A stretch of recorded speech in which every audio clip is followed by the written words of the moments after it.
Hi అండి. Bread పకోడీలో ఈ చట్నీ, ఈ కర్రీ పెట్టి చేస్తే టేస్ట్ నెక్స్ట్ లెవెల్‌లో ఉంటుందండి. ఫస్ట్ కర్రీ ప్రిపేర్ చేసుకోవాలి. బంగాళదుంప కర్రీ అండి. నెక్స్ట్ గ్రీన్ చట్నీ ప్రిపేర్ చేసుకోవాలండి. ఈ గ్రీన్ చట్నీ, కర్రీ, పకోడీ ఎలా ప్రిపేర్ చేసుకోవాలో ఫుల్ రెసిపీ వీడియో కింద లింక్ ఇస్తాను. మిస్ చేయకుండా చూడండి. చాలా చాలా టేస్టీగా ఉంటుంది ఈ పకోడీ. మీరు తప్పకుండా ట్రై చేయాల్సిన రెసిపీ అండి ఇది. గ్రీన్ చట్నీ అప్లై చేసిన తర్వాత కర్రీ పెట్టుకోవాలండి.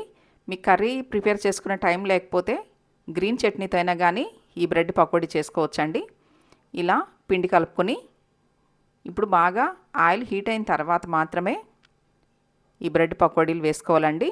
బ్రెడ్ని ఈ పిండిలో డిప్ చేసి వేడివేడి ఆయిల్లో వేసేసుకోవటమే. చాలా చాలా బాగుంటాయండి. మీరు తప్పకుండా ట్రై చేయండి. మీకు కూడా ఈ బ్రెడ్ పకోడీ నచ్చింది కదూ? అయితే మిస్ చేయకుండా లైక్ చేయండి, షేర్ చేయండి, నా ఛానల్ని సబ్స్క్రైబ్ చేయండి.